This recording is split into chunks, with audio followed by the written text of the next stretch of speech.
Welcome back and hello everyone. Welcome back to a segment of Creating Awareness. I am Melinda and I am a survivor. So this week we are still in our Hurt But Healing series, but this week we're going to be talking about access denied. Access denied for many of us can feel like we are experiencing rejection. Someone being dismissive toward our feelings, giving us minimal communication, not being transparent with us, or even giving us the silent treatment, being distant toward us during a committed relationship or a friendship, being secretive by keeping things from us or holding back their truths, promising to do something that they have no intentions on fulfilling. But this is not the access denied that I am referring to. I'm going to read a scripture. This is Philippians 3:13, chapter 3, verses 13 and 14. Brethren, I count not myself to have apprehended, but this one thing I do, forgetting those things which are behind, and reaching forth unto those things which are before. In this text, Paul is telling us to let go of our past and to pursue our future. When we hold on to things that no longer work for us, we become stagnant. But when we reach forth to building new mindsets and inviting new people into our lives, then we are reaching forward in pursuit of our future. So, access denied is not just about when someone denies us physical intimacy, like, holding back a hug or a kiss or quality time and affection. And although all these things are signs of someone denying us access to them, that is not the access denied that I am um, sharing with you all in this video. Access denied is not just about the emotions we feel when someone rejects us. The access denied I'm referring to is us taking our power back. When we start practicing healthy boundaries and stop allowing inconsistent people, suitors, our baes, our love interests, to remain or become a fixture in our lives. Access denied is a healing stance that we can gravitate to and adapt to our personal lives to begin to create and set healthy boundaries with people, like our lovers, our closest friends, and even our family members. As I think of one of the hardest affirmations, and I think I've shared this before in one of my videos, that I said to myself was to tell myself that I am worthy. I struggled with this affirmation, telling myself that I am worthy because I had tolerated so much neglect in my past from my aggressors. I realized that some of us grew up in environments that were unhealthy. Maybe there were constant arguments. Maybe there was cheating or paraphernalia abuse or intoxication abuse. And because that's the only environment we knew, it felt like love to us. Perhaps it was all that we knew. In some cases, healthy relationships were not even modeled in front of us. Everyone was, oh, well, this is Uncle Joe, or meet my friend Janie. And I understand why our parents felt the need to protect us or shield us from their other counterpart just in case things didn't work out. What they didn't realize is that because we didn't get to witness healthy or unhealthy communication between a man and a woman, or even learn transparency in some cases, that we fail to adapt this necessary skill in our future and in our current relationships growing up. And if I'm being honest, how often have we never seen our parents break down emotionally? And I definitely saw this growing up in my household, not having a parent break down emotionally. My parent was always the strong one in front of us. And I didn't get an opportunity to learn how to express my emotions safely when things like this is not modeled in front of me.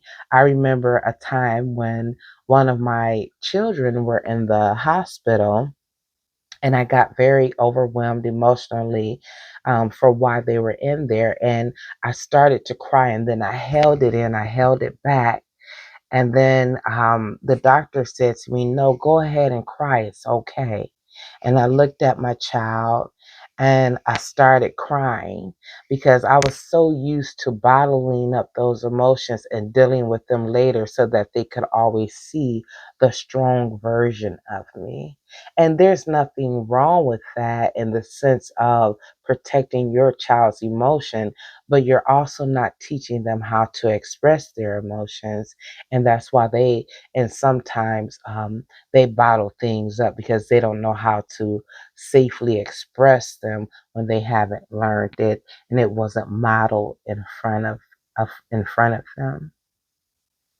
Access denied is not about who's hurting us or making us feel rejected, but about us taking our power back, meaning your access to me and my mental state or my emotional state is denied.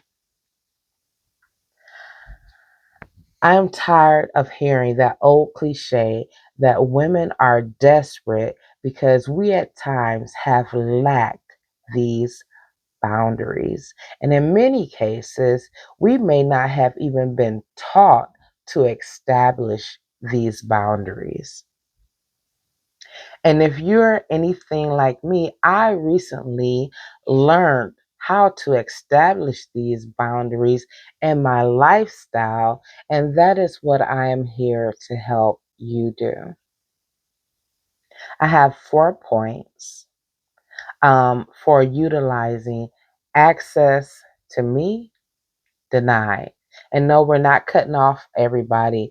We're just not allowing people to have a space in our emotional and mental state if they are unhealthy and toxic. We're going to learn how to deal with these persons. So, my first point is going to be practice saying no. And I'm sure you guys have heard this before, but I'm going to, I'm going to say it again. Practice saying no. The more you say it, the less foreign it will feel. And the more you say it, the more naturally it will flow off of your tongue. And it's okay to feel nervous the first time you want to tell someone no, but remind yourself how easy it is for others to tell us no at the drop of a dime. My second point is going to be don't over explain yourself. You don't owe anyone an explanation for protecting your peace. You don't have to get into a debate. You don't have to validate yourself with this person. You don't owe them an explanation. No is a complete sentence. No is no. You don't have to explain yourself. My third point is going to be practice learning how to control our emotions. Learn how to discipline your emotions and your normal response pattern. Because most aggressors are familiar with our routines, they will gladly shake the tree on us to engage a negative response from us to feel good about themselves. What's that song? Um, I'm on an emotional roller coaster, loving you ain't nothing healthy. That is what it feels like when we give permission or access to those form of people, and the ride stops here. I also want to forewarn you that your aggressor in your relationship or friendship or family, familial relationship, they are going to fight you on this. They're going to want to fight back or try new methods of gaslighting us, guilt tripping us, or love bombing us to disengage our emotions and restore that power back. Don't give in to them if it is safe to do so. Think of your mind as a web browser. We can't just keep giving everyone a password or a key card or access to manipulate our emotions or distort our truth. Point four, think back on a scenario when you did give your aggressor too much access to your emotions, your feelings, or your thoughts. And I understand that that can feel painful. But when we are dealing with our trauma, we also have to acknowledge our trauma so that we can begin to heal from it. So write down this instance and how it made you feel, but not just how it made you feel, but how could you have handled it differently? Um, what could you have said differently? How could you have responded differently? How could you have managed your emotions differently? And I'm sure some of you are probably asking, um, why do this? Because this teaches our mind to build a new pattern that we will start to adapt to our lifestyle on learning how to deal with difficult situations or scenarios with our past mate or our future mate or our future people. Ain't nothing to it but to do it. What is the worst that can happen? Your aggressor loses momentum over being able to further neglect you or play in your face. And I'll affirm to myself right now that I am not your puppet. You no longer get to pull the invisible strings and manipulate my emotions. I was watching this movie with my kids not too long ago. And in the movie, whenever a book became unlocked, it would unleash the character of that story. Each character was a version of how the author felt at that time, depending on what he was experiencing in life. He even had created a ghost daughter who he loved, and he left that book unlocked. Eventually, all of the characters escaped from all of his books, and he had to figure out how to round these characters back up and put them back in the books that had became unlocked. Eventually, he had to face his fears through each character and become the hero he truly was. He could not run from or hide from his past. He had to face things. He had to face things he created and rewrite his story to close the old painful chapter of his past. He had to take accountability for what he was ignoring. He had to face it and change it. And we have to face it and change it. And no, we can't change our past, but we can learn from it and create new and healthier patterns that give us a peace of mind and help us reclaim or learn our identities and build coverage for the next level in life. When we grant access to toxic partners, it is like pouring into a styrofoam cup with a tiny hole in it. Eventually, the hole will grow until the bottom falls out.